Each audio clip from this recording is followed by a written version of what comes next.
Hello everyone, welcome to Physics Mafia. Today we are going to discuss problem number 1.97 from Euro-Hitley series.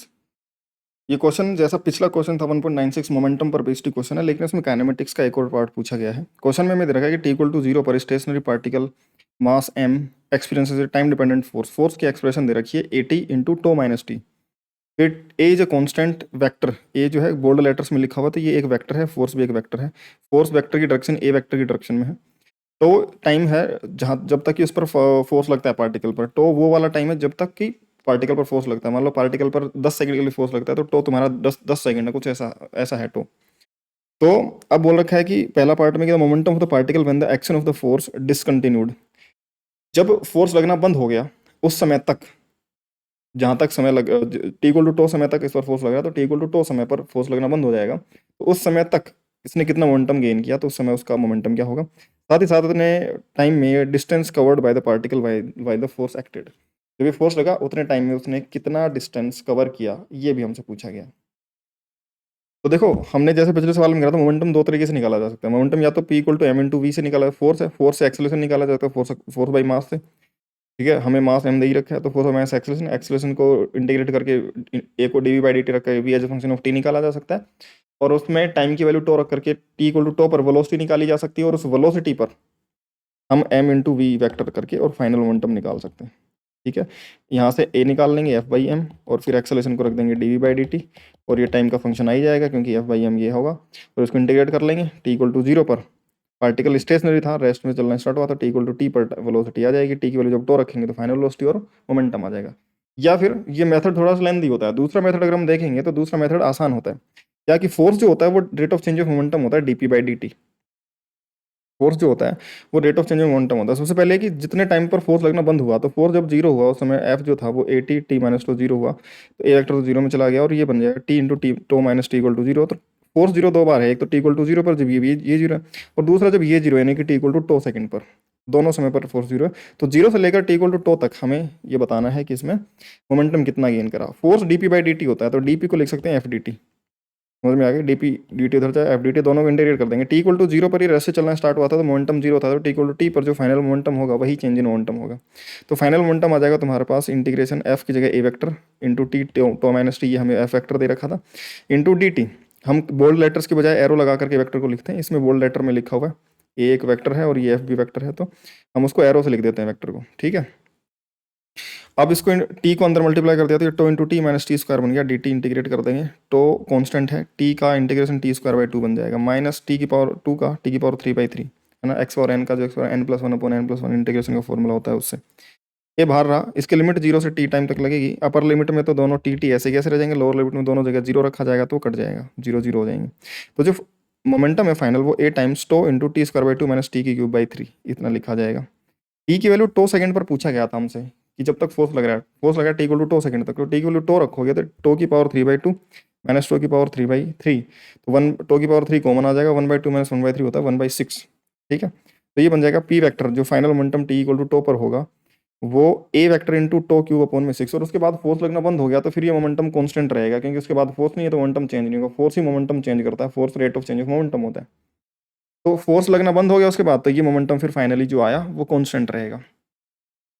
ठीक है, चलिए उसके बाद हमसे पूछा डिस्टेंस कवर्ड। डिस्टेंस कवर्ड के लिए हम ये भी लिख सकते हैं, देखो हमें p=mv से लिखें, मोमेंटम जो होगा वो m/v होगा किसी भी टाइम t पर, किसी भी टाइम t का मोमेंटम हमें पता था, इसको m/v लिख देंगे, तो m/v बन जाएगा, तो वेलोसिटी आ जाएगा। दूसरा तरीका ये भी था कि जो मैंने पहले बताया था कि पहले ही एक्सेलरेशन, फोर्स से एक्सेलरेशन निकाल लो और एक्सेलरेशन को dv/dt लिख दो, और ये dv/dt बन जाएगा 80 into to minus t, dt को उधर भेज दो, इंटीग्रेट कर दो।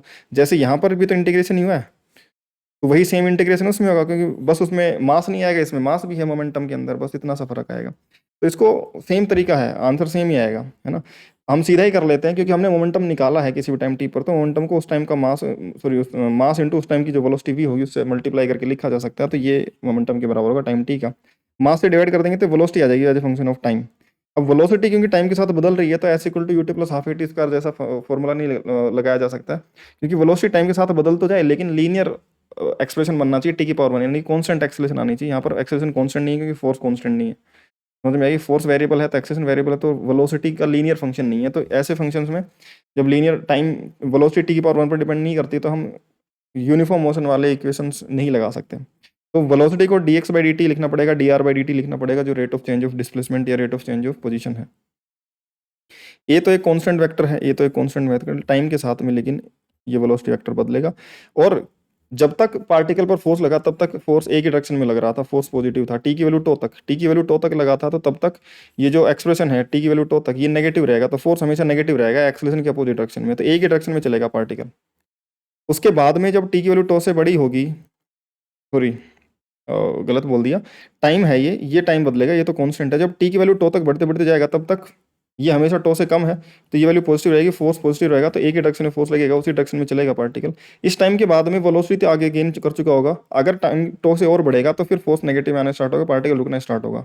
लेकिन उससे आगे की बात ही नहीं करी, यहाँ तक तो वो एक्सेलरेट हुआ तो एक डायरेक्शन में चला है, तो जब तक एक डायरेक्शन में चलता है तब तक डिस्टेंस और डिस्प्लेसमेंट बराबर होंगे। तो डिस्टेंस और डिस्प्लेसमेंट बराबर है, हमसे डिस्टेंस पूछा तो हम डिस्प्लेसमेंट निकाल लेते हैं, तो v को dr बाई dt लिख देते हैं, rate of change of displacement, जो कि a by M to times t square by two minus T की पावर 3/3 लिखा जा सकता है। dr इधर की तरफ dt को उधर भेज दिया और फिर से इंटीग्रेट कर दिया। t की वैल्यू 0 पर डिस्प्लेसमेंट 0 था, तो t की वैल्यू t पर डिस्प्लेसमेंट मान लो r वेक्टर बन गया, वो हम लिख रहे हैं। तो dr का इंटीग्रेशन तो r ही बन जाएगा, r माइनस लोअर लिमिट 0, तो r ही बचेगा। a बाई एम ऐसे कैसे, इसका इंटीग्रेशन टो टाइम्स टी की पावर 3/6, टी की पावर 3/3 आएगा, 3 2 जा 6 बन जाएगा, टी की पावर 4/4 आएगा, 4 3 जा 12 बन जाएगा। समझ में आ गई क्या बात। अपर लिमिट टी रखेंगे तो ये बन जाएगा, लोअर लिमिट में 0 रखेंगे तो वो 0, तो यही बच जाएगा एक्सप्रेशन। तो फाइनल पोजीशन इसकी ये होगी, अगर इनिशियल पोजीशन ये 0 से चला था, तो 0 पोजीशन से चला था, तो फाइनल पोजीशन ये होगी। और यही डिस्प्लेसमेंट और इसी का मैग्नीट्यूड जो होगा वो डिस्टेंस होगा।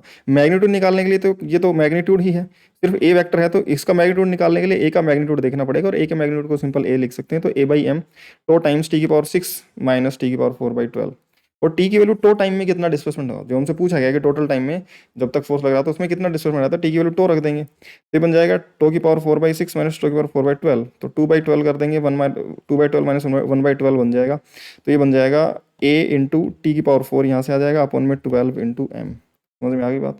ये तुम्हारा डिस्प्लेसमेंट और डिस्टेंस बराबर ही होंगे इतने समय तक, इसको डिस्प्लेसमेंट बोलो चाहे डिस्टेंस ट्रेवल्ड बोलो, एक ही बात है, क्योंकि एक ही डायरेक्शन में चला है पार्टिकल। ठीक है भाई, तो आई होप कि तुम्हें ये सोल्यूशन समझ में आ गया होगा। और तुम दूसरे अप्रोच से भी कर सकते हो, तो एक्सेलेरेशन से, फोर्स से एक्सेलेरेशन निकाल करके उसको डी बाई डी टी लिख करके उस तरीके से भी जा सकते थे, वहाँ से भी सेम ही आंसर आएंगे। ठीक है, बाकी कोई भी डाउट हो तो कमेंट पे पूछ सकते हो, या फिर ना जो टेलीग्राम पर डाउट ग्रुप है माफियाज डाउट क्लास ग्रुप, वहाँ पर आकर के मुझसे डिस्कस कर सकते हो। और जो अपना टेलीग्राम का चैनल है फिजिक्स माफिया, ठीक है ना, उस पर तुम्हें क्लासेस की लिंक वगैरह अपडेट सारे मिलते रहेंगे, तो वहाँ पर आकर के तुम सारी चीज़ें ज्वाइन कर सकते हो, वहाँ पर सारे अपडेट्स तुम्हें मिलते रहेंगे। डिस्क्रिप्शन में दोनों लिंक तुम्हें मिल जाएंगी। ठीक है, बाकी यार मिलते हैं नेक्स्ट वीडियो में ऐसे किसी अच्छे से क्वेश्चन और कॉन्सेप्ट के साथ। बाय।